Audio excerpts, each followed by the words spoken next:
ওমরে ফারুক রাদিয়াল্লাহু তাআলা আনহু ঈদের দিন দরজায় তালা লাগায় কান্না করে। আবু হুরায়রা রাদিয়াল্লাহু আনহু বলেন, ওমর আজ কাঁদেন কেন? আজ তো এক আনন্দের দিন। ওমরে ফারুক বলেন, আনন্দ তো ওই ব্যক্তি করবে যার কোনো চিন্তা নাই। কি চিন্তা আপনার? বলে, রমাজান চলে গেল, জাহান্নামের আগুন থেকে নাজাত পেলাম কিনা চিন্তা। তারাবি পড়লাম, কবুল হলো কিনা চিন্তা। কোরআন খতম করলাম, কবুল হলো কিনা চিন্তা। আবু হুরায়রা ডেকে বলেন, খলিফাতুল মুসলিমিন, জান্নাতের 10 জন সাহাবাদের মধ্যে আপনি তো দ্বিতীয়, টেনশন কি? বলে, রে আবু হুরায়রা, জানো না যেই আল্লাহ জান্নাতের টিকিট দিয়েছেন, আমার কোন আমলের ত্রুটির কারণে হয়তো ওই টিকিট আবার ক্যান্সেল হয়ে যেতে পারে। এই ফেনী এলাকার, এটা কি ফেনী জেলা? নোয়াখালী, নোয়াখালীলা। আর আমি বরিশাল্লা। ওমরের মতো ব্যক্তি যদি কান্না করে ঈদের দিন, তুমি কে আমি কে? কি বাহাদুরি ভাব নিয়ে আছো রে যুবক? মরণের একটু ভয় অন্তরে আসে না?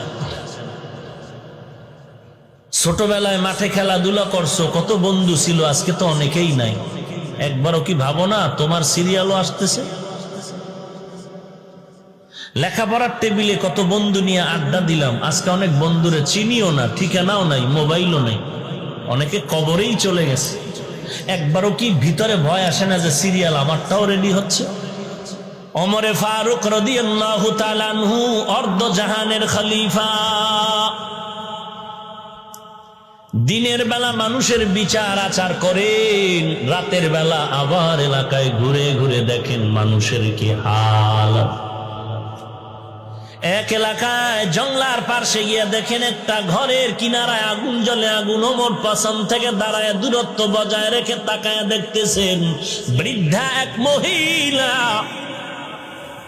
পাত্রের মধ্যে পানি গরম করে আর পায়ের পার্শ্বে মাটির উপরে কিছু ছোট ছোট বাচ্চারা ঘুমিয়ে আছে। ওমর দূর থেকে তাকায় দেখে কিছু বাচ্চা ঘুম থেকে উঠে মাকে ডেকে বলে, আম্মি খানা দাও, খানা দাও। মা সান্ত্বনা দেয়, একটু ঘুমায় তা, খানা রেডি হচ্ছে, অপেক্ষা কর।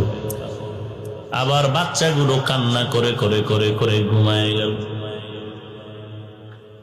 ওমরে ফারুক সালাম দিলেন, কে তুমি? বলে, আমি এক যুবক। বৃদ্ধা মহিলাকে ওমর নামের পরিচয় দিলেন না। মহিলা ডাক দিয়ে বলে, এই রাত্রে কেন আসছো যুবক? বলে, একটু কারো কোনো উপকারে আসে কিনা, একটু উপকার করার জন্য আসে। মহিলা বলে, উপকার কি করবা জানি না, তবে একটু বিচারের কথা জানায় রাখি রে ও বাংলা। আমগো দেশে নাকি ওমর নামের যুবক শাসন করে, ওমর দেশ চালায়। আমি যদি পারি দুনিয়ার কোন আদালত না হয় হাসরের আদালতে ওমরের জন্য বিচার দায়ের করব। কারণ আমার পেটে খানা নাই, বাচ্চাগুলো ক্ষুধার তৃষ্ণায় কাতরাচ্ছে, ওমর খবর নেয় না। ওমরের বিরুদ্ধে বিচার দিব আল্লাহর আদালতে। ওমর দাঁড়াইয়া দাঁড়াইয়া কথা শুনতেছেন, ওমর পরিচয় দেয় না যে আমি ওমর। মহিলার করুণ কথা শুনে ওমর দেরি না করে দৌড়াইয়া চলে গেলেন বাইতুল মাল অর্থ মন্ত্রণালয়ে। সাথে আছে একমাত্র গোলাম আসলাম। আটার বস্তা বের করে ওমর ডাক দিয়ে কইরে, আসলাম, আটার বস্তাটা আমি ওমরের মাথায় তুলে দাও। গোলাম আসলাম বলেন, খলিফাতুল মুসলিমিন, অর্ধ জাহানের খলিফা, আপনার মাথায় আপনি আটার বস্তা নিবেন, এটা হয় না, আমার মাথায় দেন। ওমর ডাক দিয়া কয়, রে আসলাম, তুই কি চাও আমি আসামির কাঠগড়ায় আসামি হয়ে দাঁড়াবো? বলে, না না, তো আমার দায়িত্ব আমাকে পালন করতে দে, বাধা দিস না। অর্ধ জাহানের খলিফা ওমর, যেই ওমর নবীর গর্দান আনতে তরবারি নিয়ে দৌড়ায়, সেই ওমর আজকে কত দামি হয়ে গেল। ওমর যেই পথে চলে সেই পথে শয়তান চলতে ভয় পায়। সেও মানুষ, তুমিও মানুষ। আকৃতিও মানুষ, তুমি আমি সেই আকৃতিরই মানুষ। সেই ওমর বস্তা মাথায় নিয়া অর্ধজাহানের খলিফা নিজ মাথায় আটার বস্তা নিয়া বুড়ি মহিলার বাড়ি রওনা। দূরের থেকে ডেকে বলেন, আম্মা যান একটু ভেতরে ঢুকে যান। হযরত ওমর আটার বস্তাটা নামাইয়া নিজে আটা বের করে নিজ হাতে রুটি বানাচ্ছেন। খলিফাতুল মুসলিমিন নিজ হাতে রুটি বানাইয়া আম্মা জানকে ডেকে বলেন, ও আম্মা জান, এই রুটি বানায় দিলাম, আটা রেখে গেলাম, রুটি আপনি খান, বাচ্চাদের দেন, আটা শেষ হওয়ার আগে আবার খবর নিতে আসবো, বিদায় নিলাম। আম্মা জান বলে, যুবক দাঁড়াও, আমি হাত উঁচু করে একটু দোয়া করি তোমার জন্য। আল্লাহর বান্দি বৃদ্ধা মহিলা চোখের পানি ছেড়ে দোয়া করেন, আল্লাহ তুমি যুবকের কবুল করে নেও। অযুবক, তুমি যদি আজ আমাকে দেশের মালিকানা থাকতা, তুমি দেশ চালাইতা ওমরের বাদ দিয়া, তাহলে এই জমিন বেহেশতের বাগান হয়ে যেত। ওমর এখনো পরিচয়টা না দিয়া বিদায় নিয়ে চলে গেলেন। পরের দিন মসজিদে নববীর মধ্যে ওমর জরুরি বৈঠক ডেকে বার্তা বাহককে পাঠায় বললেন, অমুক এলাকার মহিলাকে ডেকে আনো, খলিফাতুল মুসলিমিন ডেকেছে। বার্তা বাহক এসে বলে, যাও তাড়াতাড়ি, খলিফাতুল মুসলিমিন ডেকেছে। মহিলা ভয়ে কাতর, মনে হয় গতকালকের যুবক আমার ঘটনা যে ওমরের আমি খারাপ কথা বলেছি ঘটনা জানায় দিছে, আজ আমার ফাঁসি হয়ে যাবে। মহিলা কান্না করে বাচ্চাগুলো কোলে নিয়ে বলে, মনের মতো মায়ের চেহারাটা দেখে নাও, আর দেখা হবে না, আজ আমার ফাঁসি হয়ে যাবে। মহিলা কান্না করে করে করে করে বিদায় গিয়া তাকায় দেখতেছে মসনদের মধ্যে গত রাতের যুবক দাঁড়ানো আছে, সেই হযরত মহিলা আরো কাঁপা শুরু হয়ে গেল। ওমর ডাক দিয়ে কয়, আম্মা জান কোনো ভয় নাই, কোনো ভয় নাই রে মা। একটা পাগড়ি, লম্বা পাগড়ি ওমর হাতে নিয়া একটা মাথা দিয়া নিজের গলায় পেঁচাইলেন, আর পাগড়ির অগ্রভাগ দেখে বলেন, আম্মা জান এই মাথা আপনার হাতে নিয়া আমি ওমরের বিচার করেন, ফাঁসি দেন আর যা করেন, কারণ আজ আপনি আসামি না, আমি ওমর আসামি, সময় মতো খবর কেন নিতে পারিনি। আমি ওমরের বিচার করে দেন, তারপরও চাই না আল্লাহর আদালতে আমি আসামি হয়ে দাঁড়ায় যাব, কারণ সেদিনের আদালত বড় মারাত্মক। সবাই থাকবে উলঙ্গ, কেউ কারো দিকে তাকানোর সুযোগ পাবে না, যার যার ভয়ে থাকবে। সূর্য মাথার উপরে, সূর্যের তাপে জমিনটা হয়ে যাবে তামা। জাহান্নামের আওয়াজ, আল্লাহর কুদরতি কাহ্হারিয়তের আওয়াজ। ওই দিন আপন বলতে কেউ নাই,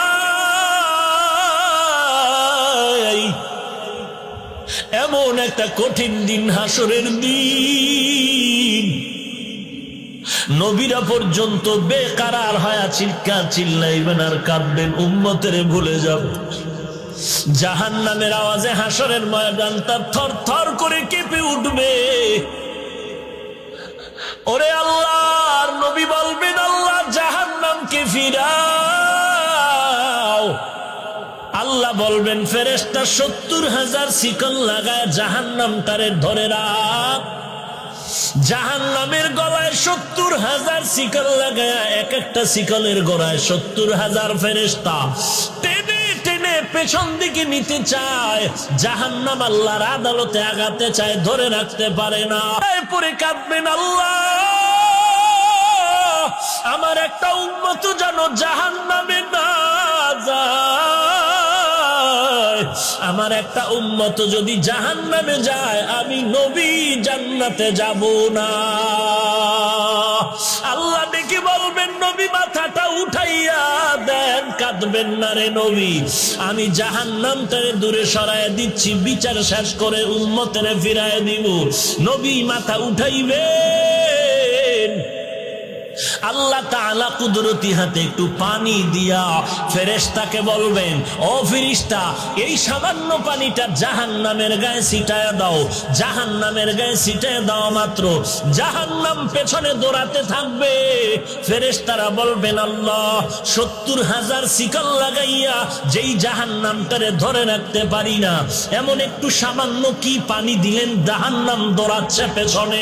এটা কোন বরকতের পানি রে আল্লাহ? এটা কি কাউসারের পানি, নাকি এটা জমজমের পানি, নাকি এটা আবে হায়াতের পানি, নাকি দুনিয়ার কোন মহাসমুদ্রের পানি? আল্লাহ তাআলা বলবেন, না না, এটা জমজমের পানিও না, কাউসারের পানিও না, আবে হায়াতের পানিও না, এটা দুনিয়ার কোন সমুদ্রের পানিও না। এই পানি হলো আমার দুনিয়াতে আমার মায়ার নবীর উম্মতের চোখের পানি। গুনাহগার উম্মতেরা কান্না করেছে জাহান্নামের ভয়ে, ওই চোখের পানি আমি আল্লাহ জমা করে রাখলাম। এরে যুবক, তুইও 3 বেলা খানা খাও, আমিও খাই, তুই রাতে ঘুমা, আমিও ঘুমাই, তোর দিন রাত চলে যায়, আমারও চলে যায়। ও যুবক ভাই, আজকে যদি শার্ট প্যান্ট টাই লাগায়া মাস্তানি করতাম, কেউ বাধা দিত না রে বাবা। এত টুপির কারণে গালি, দাড়ি রাখার কারণে গালি, মাদ্রাসায় পড়ার কারণে গালি, কোরআন পড়ার কারণে গালি, মানুষ বাঁকা নজরে তাকায়, এরপরও টুপি ফালাই না, দাড়ি ফালাই না, নামাজ ছাড়ি না রে বাবা। কারণটা কি? একমাত্র কারণ আল্লাহর কোরআন সত্য, নবীর কথাও সত্য। গুনাহগার হইয়া যদি কবরে যাই, মায়ার নবী বলতেছেন, গুনাহগার কবরে যাওয়ার পরে কবরের 2 পাশের মাটির চাপ শুরু হয়ে যাবে।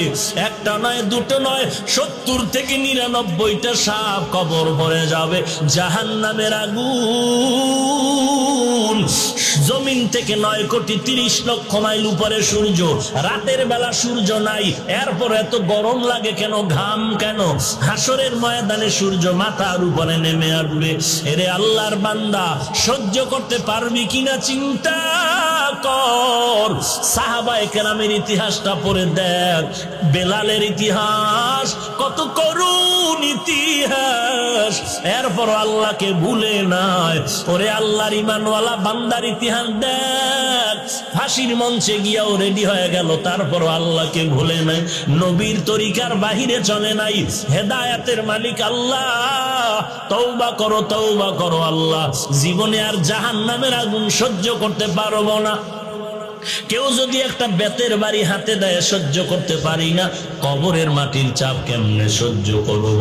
আল্লাহর কাছে তওবা করো, হে মালিক তুমি আমাকে মাফ করে দাও, আজকে থেকে তওবা করতেছি রে আল্লাহ, জীবনে নামাজ ছাড়বো না, বেপরদায় চলবো না, মা বাবাকে কষ্ট দিব না, স্কুলে পড়ো, কলেজে পড়ো, ভার্সিটিতে পড়ো, বাধা নাই রে বাবা। আমাকে বলো, তোমার মতো যুবক স্কুল কলেজে পড়ে, নামাজ পড়ে, দাড়িওয়ালা, মিথ্যা বলিও না, সত্য বলো, আছে না নাই? তুমি কেন পারবা না? তোমার আমার মতো যুবক র্যাব আর্মি পুলিশ বিডিআরের চাকরি করে, নামাজ বাদ দেয় না, অভাব নাই। তোমার আমার মতো যুবক ড্রাইভারি করে, নামাজ বাদ দেয় না। তোমার আমার মতো যুবক কোটি টাকার ব্যবসা করে, 1 টাকাও হারাম খায় না, অভাব নাই। তোমার আমার মতো যুবক কৃষি কাজ করে, নামাজ বাদ দেয় না, অভাব নাই। তোমার আমার মতো যুবক পুলিশের চাকরি করে, আর্মির চাকরি করে, নামাজ বাদ দেয় না, অভাব নাই। বাবা তুমি কেন পারবা না বলো?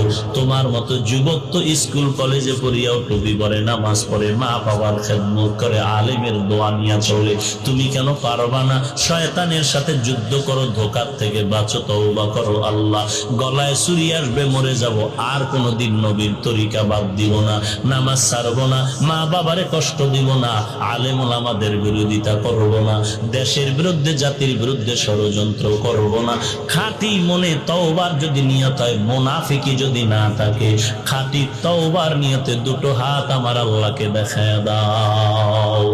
আয় আল্লাহ আমাদের হাতগুলো কবুল করে নেন, আয় আল্লাহ আমাদের তওবা কবুল করে নেন, আয় আল্লাহ তওবার উপরে মজবুত হয়ে চলার তৌফিক দান করেন, আয় আল্লাহ গুনাহমুক্ত জিন্দেগি দান করেন, আয় আল্লাহ বেশি বেশি নেক আমলের তৌফিক দান করেন, আয় আল্লাহ আমাদের তওবার উপরে মজবুত হয়ে চলার তৌফিক দান করেন, আয় আল্লাহ গুনাহের প্রতি ঘৃণা জমায়ে দেন, বলেন আমিন। আলহামদুলিল্লাহি রাব্বিল আলামিন, ওয়াসসালাতু ওয়াসসালামু আলা সাইয়্যিদিল আমবিয়া ওয়াল মুরসালিন ওয়া আলা আলিহি ওয়া আসহাবিহি আজমাইন, ইয়া আরহামার রাহিমিন, ইয়া আরহামার রাহিমিন, ইয়া আরহামার রাহিমিন, রব্বিরহামহুমা কামা রব্বায়ানি সগীরা। ও দয়ার মালিক, কুদরতের নজর দিয়ে তাকায় দেখেন এ বিশাল ময়দানের ভেতরে আপনার বান্দারা হাজির হয়ে গেলেন রে আল্লাহ। ওলামায়ে কেরাম, সাদা দাড়িওয়ালা মুরব্বীরা হাত তুলেছে, আমার কলিজার টুকরা যুবক ছাত্র ভাই, কত ব্যবসায়ী, কত চাকরিজীবীরা হাত তুলেছেন রে আল্লাহ। ও পর্দার আড়ালের কত মা বোনেরা যেন হাত তুলেছেন। ও আল্লাহ, টাকা চাই না, বাড়ি চাই না, জাহান্নামের আগুন থেকে মুক্তি চাই। মেহেরবানি করে সকলকে আপনি জিন্দেগির সব গুনাহগুলো মাফ করে দেন আল্লাহ। আজকের মাহফিল কবুল করে নেন, আয় আল্লাহ আলোচনার ভুল ত্রুটি ক্ষমা করে দেন, আয় আল্লাহ নবীজির সুন্নাতওয়ালা জিন্দেগি দান করেন, গুনাহের প্রতি ঘৃণা জমায়া দেন আল্লাহ, সহিভাবে কোরআন শিখার তৌফিক দান করেন, 5 ওয়াক্ত নামাজ বা জামাত আদায়ের তৌফিক দান করেন। আয় আল্লাহ প্রত্যেক মা বাবাকে কবুল করে নেন, মা বোনদের পর্দানিশী বানায় দেন, ছেলে সন্তান নেককার বানায় দেন, প্রত্যেকটা মা বাবাকে নেককার সন্তানের মা বাবা হওয়ার তৌফিক দান করেন। আয় আল্লাহ আমার কলিজার টুকরা প্রত্যেকটা যুবকের দ্বীনের খাদেম হিসাবে কবুল করে নেন। আমার প্রত্যেকটা যুবককে মোবাইলের গুনাহের থেকে হেফাজত করেন, মোবাইলের গুনাহের থেকে হেফাজত করেন, মোবাইলের গুনাহের থেকে হেফাজত করেন। আয় আল্লাহ সুন্নতের আমলের আগ্রহ বাড়ায় দেন, সারা দুনিয়াতে শান্তি দান করেন, বাংলাদেশ শান্তির দেশ বানায় দেন, ইসলামের জন্য দেশের জন্য যারা জীবন দিল তাদের মাফ করে দেন। নদী পথে নৌকা চালাও ও মাঝি ভাই, বেলা ডোবার আগে আমি ওপার উঠতে চাই, ডুবে গেলে বেলা রে আর উঠে না, ভেঙে গেলে মেলার আর জমে না। নদীরে পার ভাঙে ও পার গড়ে, এই তো নদীর খেলা, সকাল বেলার ধনীরে তুই ফকির সন্ধ্যা বেলা। কোথায় গেল নমরুদ, কোথায় সাদ্দাত, ফেরাউন, হামান, কারুন? টাকাও কম ছিল না, সম্পদও কম ছিল না, ক্ষমতাও কম ছিল না, হায়াতও কম ছিল না। দুনিয়ার বেঈমানি আর বাটপারি কম করে নাই। নমরুদের মতো বেঈমান আমার আল্লাহকে মেরে ফেলার জন্য রেডি হয়ে গেল। সেই নমরুদের মতো বেঈমানকে আমার আল্লাহ ধ্বংস করতে একটা সামান্য অসুস্থ মশা দিয়ে শেষ করে দিলেন। যেই ফেরাউনের 40 বছর পর্যন্ত কোনো অসুস্থতা নাই, ঠান্ডা নাই, কোনো কাশি আসলো না, সেই ফেরাউনকে আল্লাহ ওই লোহিত সাগরের পানিতে চুবাইয়া ডুবাইয়া খোদাই খাহেশ মিটায় দিলেন। আল্লাহ বলেন, ওরে গোলাম, আমি আল্লাহর ছেলে নাই, মেয়ে নাই, লাম ইয়ালিদ ওয়া লাম ইউলাদ ওয়া লাম ইয়াকুল লাহু কুফুয়ান আহাদ। আমি আল্লাহ কারো থেকে জন্ম নেই নাই, কারো কাউকে জন্ম দেই নাই। আমি আল্লাহ বড় আদর করে বানাইলাম শুধু মানুষ, এই মানুষের মতো দামি আর কাউকে বানাই নাই। ওয়ালাকাদ কাররামনা বানি আদম, وحملناهم في البر والبحر ورزقناهم من الطيبات وفضلناهم على كثير ممن خلقنا تفضيلا আল্লাহ বলেন বনি আদম এত দামি এত দামি এত দামি, এদের মতো এত দামি আর কোন প্রাণী নাই। আমি আল্লাহ এদেরকে একদিকে যেমন সম্মানিত করলাম, অপর দিকে বানাইছি ও সুন্দর করে। ওয়াত্তিনি ওয়াজ্জাইতুন ওয়া তুরি সিনিনা ওয়া হাদাল বালাদিল আমিন লাকাদ খালাকনাল ইনসানা ফি আহসানি তাকওয়িম। চারটা জিনিসের শপথকে আল্লাহ বলেন আমি মানুষকে, ইনসানকে বড় সুন্দর করে বানিয়েছি। মানুষের মতো সুন্দর আর কাউকে বানাই নাই, এই মানুষের মতো আমি সম্মানিত আর কাউকেও করি নাই। এত দামি মানুষ, এত সুন্দর, আসমানটা এত সুন্দর না মানুষ যত সুন্দর, সুন্দরবনটা এত সুন্দর না মানুষ যত সুন্দর, জমিনটাও এত সুন্দর না মানুষ যত সুন্দর। এই সুন্দর মানুষটা জাহান্নামের আগুনে পুড়িয়ে যাবে, আমি আল্লাহ সহ্য করতে পারবো না। ও বান্দা, তোমরা যারা দুনিয়ার হাওয়া বাতাসের মধ্যে ঘিরিয়ে গেছো, শয়তানের দোকায় পড়ে গুনাহ করেছো, আমি আল্লাহ চাই না তুই গুনাহগার হয়ে জাহান্নামে যাবি। তওবার দরজা দিয়া ডাক দিলাম, তাড়াতাড়ি আয় রে গোলাম। তওবার দরজায় যদি ফিরে একবার চোখের পানি ছেড়ে কান্না করতে পারো, নবীজি বলেন গাভীর ওলান থেকে দুধ বের করে ভেতরে যেমন ঢুকানো সম্ভব না, জাহান্নামের আযাবের ভয়ে যদি কেউ চোখের মাছি বরাবর চোখের পানি ছেড়ে দাও, নবী বলেন ওই বান্দাকেও জাহান্নামে দাও সম্ভব না। আয় বেরাদার দূরে বাসা যে ইয়ারে বদ বদ তর বুয়া আজমারে বদ মারে বদতন হাতরা বর যা জানাদ ইয়ারে বদ বর জানে ইমানত জানাদ ইয়ারে বদ আরদ তোরা সোয়ে জাহিম यार ने को गिरता या बिनाई। कुल या इबादी अल्लज़ी